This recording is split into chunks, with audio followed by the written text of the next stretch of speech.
So that'd be $2 a square, 2024. okay. Bring it here.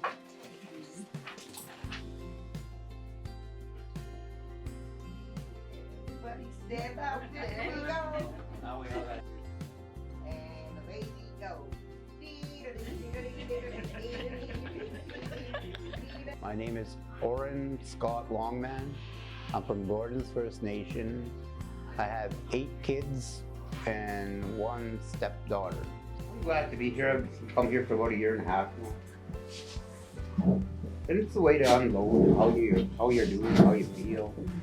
Then I know how the other dialysis people are doing. When you look at it that way. Because when I first went, I wanted to quit. I first got sick about 2.5 years ago. But I knew before that.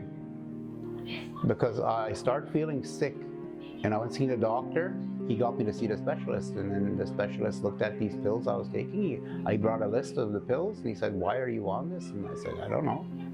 Doctor put me on there because he said I was swelling up, and he checked me out. "You're not swelling nowhere." He said, he got tests done, and then he told me your kidneys are damaged to about 50%, he told me. He didn't keep track of them, and he had me on pills for about 6 months. Didn't keep track of them, and they dried out my kidneys, and that started the damage. That was in September that year. By April, my kidneys dropped to 15.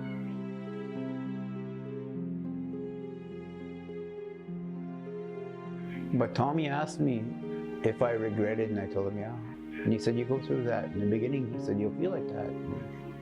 And then when I got home, things were different when I got home. I couldn't walk to the road. I'd be played out. When I went hunting, I couldn't carry a moose leg. I couldn't walk through a bush. And I thought I could do everything I thought I did before. You couldn't, you can.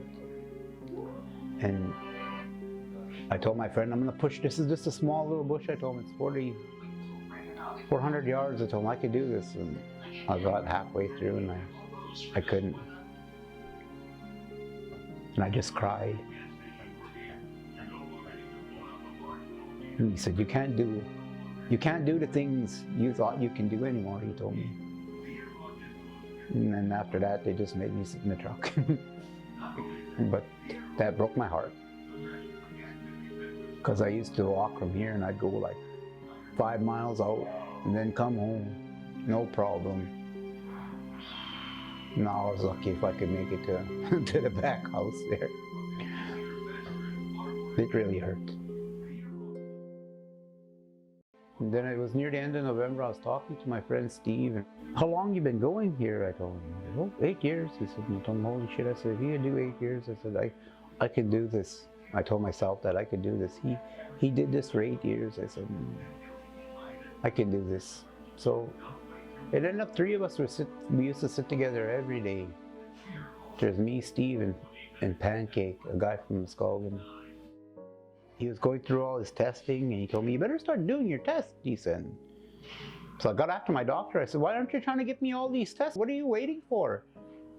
"I was waiting for you to ask me." I told him, "Why do I got to ask you?" I said, "You should be trying to push this forward, not waiting for me to ask." When I got home, I went to see my sister. My wife wasn't home, I don't know where she went. But I went to my sister's, and I went seeing her, and she goes, "Oh," she hugged me. And, "Did you hear?" I said, "Yeah." I said, "I heard that girl died." And she looked at me and she goes, "No, Pancake died this morning." I just went like after her and I go, "No way." And I just walked out of her house. I sat on the steps and then my dad came over. Then he told me, I just said, "No, I can't." He was on dialysis, I said. But he wasn't. So Friday when I went back, I was sitting there watching for him to come. And then he didn't come. And Steve told me, don't do that, he said. And then when Steve died, and then he told me not to give up. And he always tells me, just about every time he tells me. But like I tell my kids, I just live day by day. I don't look like 5 years down the road. Because that's not possible. He's the reason I go half the time. Because if I don't go, he says, "You're pulling a pancake on me." Me and my nephew were here, and he was sleeping downstairs, and I was in the room. And I hear this voice kept telling me, "Come downstairs, come down here." And I went downstairs, and when I come to, I was laying on the floor, and the rope was around my neck, and it was broken. When I hung myself that time, and it broke, I wasn't scared to die no more. Doesn't faze me, because I even tell my kids, one day I'm not gonna come off the machine. I know someday it's gonna kill me. Because you can't play with your heart like that all the time. As strong as my heart is, one day it's not gonna take all that.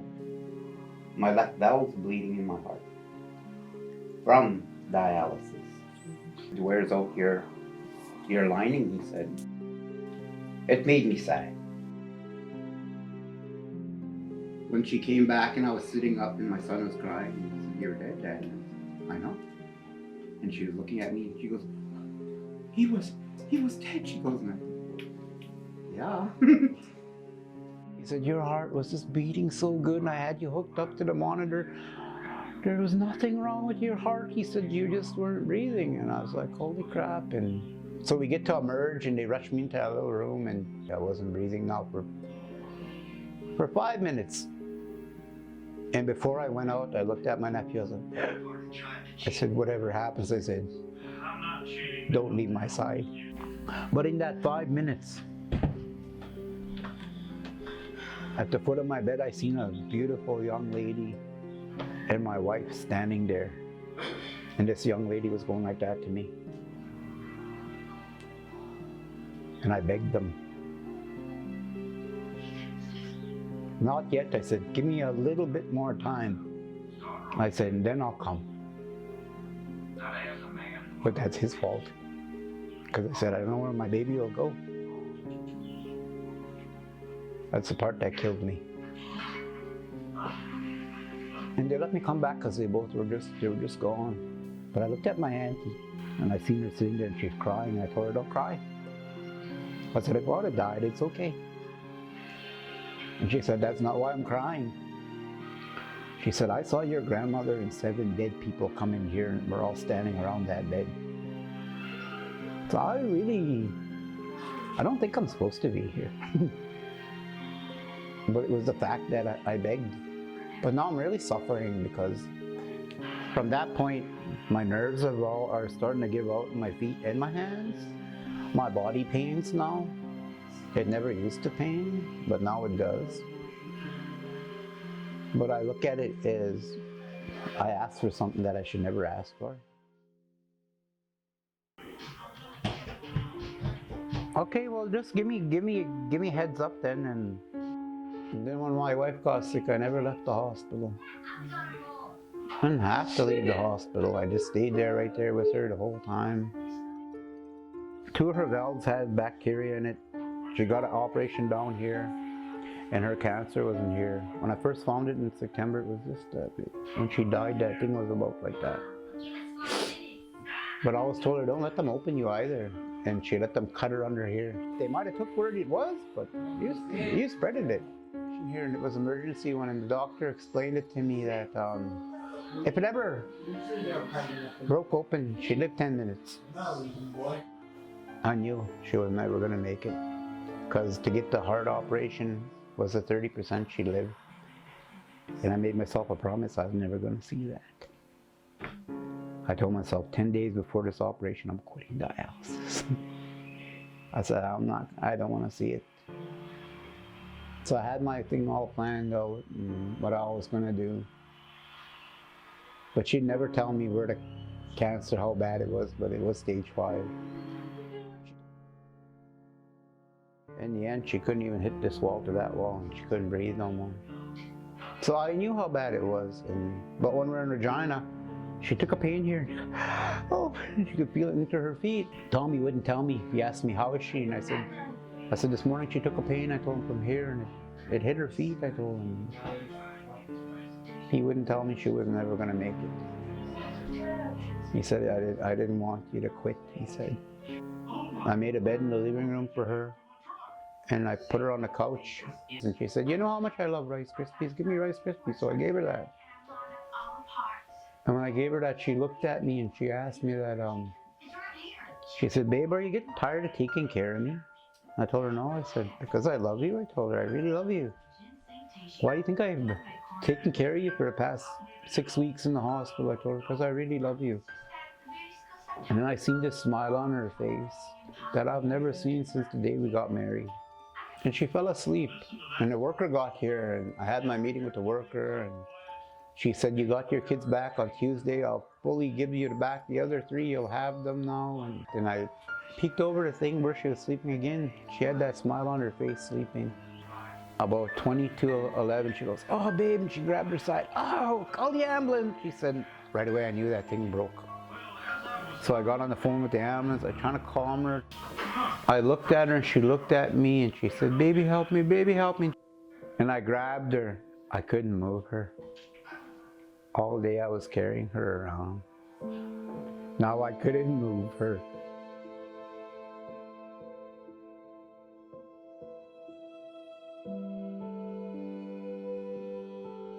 So I arranged all our funerals. With my wife, when she died, I told my sister-in-law, we'll do it together. I said, I can do it on my own. I already had it. We both had our funerals planned. I told my sister-in-law, I'll give you 4 pallbearers. I'm taking 2. I said, I already asked them. I said, I'm taking the wake, the funeral, and the feast. I said, we're going to have it in Gordon's. I said, you can take her home, bury her how you want. I said, and I already had the wood person done, and the fire person, the person to clean and do the hall up for you. The band pays all these people. And then the guy to do the cross, I did that. And you got to tobacco these people to come and talk. And you got to get your powwow singers. You got to go tobacco them. I've worked in this way since I was 16. I've watched fires. I've worked in big lodges. I had a dream when I was younger, and me and my friend, he's dead. We're getting chased by people, and he said, jump over a hill. He said, jump over this hill and hide there. I'll take them this way. I'll make them follow me. And so I did, and they followed him. And when I looked on the side of the hill, there's a big fence. And I jump over the fence, and there's like barbed wire, and I jump over, and I fall in the grass. And I heard this voice. I used to hear this voice when something would be wrong at a ceremony. He would tell me, don't be so close. Stay here, this part of the ceremony. And I heard this old man's voice saying, he's here somewhere. I know he's here somewhere. And I heard this beautifulest voice in the world. And I got a Sundance woman and man that protect me. I got them from the Sundance, and she moves the grass, and she says he's lying right here. So he says, pick him up. And these 4 people picked me up, I guess, and they carry me, and I can hear this voice speaking in our language. And she says, from now on, the people who have hurt him will forever go around him, can't hurt him no more. And I open my eyes, and it's just dark. This place is black, dark. And he speaks, that old man speaks, and he goes, you understand what grandmother said? And I said, yeah. She said, from now on, forever, time being, the ones who have hurt me can never ever hurt me again. They'll go around me.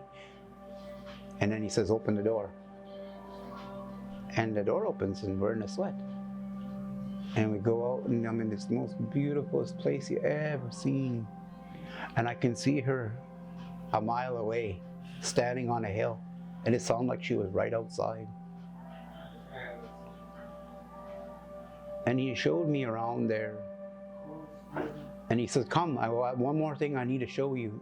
And we go up to this big dome, like a big wall. And he said, look at these things. He said, they'll help you from now on.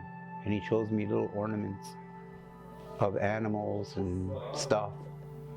And as we walk along, the ornaments turn into real animals. And we get to the edge of this big dome. I want to show you something. He said, one more thing, he says, come. And I look, and I could see rows and rows and rows upon people. And a big bright light at the bottom. 4 rows up from that bright light, I can see my brother standing there. He's one dead. 3 rows up from him, I can see my brother-in-law standing there, and he wasn't dead. And this old man looks at me and he says, if you want, you can stay. I was just gonna say, yeah. And a claw just reaches down and it pulled me out of there. And I would say it was an eagle, because I had the marks right on my back. When I opened my eyes, my wife was crying, sitting beside me, and you were dead, she said. And I looked at my chest, and there was that much ice on my chest. My body was cold. She was just gonna go tell my dad I was dead. But that's why I always say, why am I here? How many times are they gonna come, and how many times are they gonna let me come back?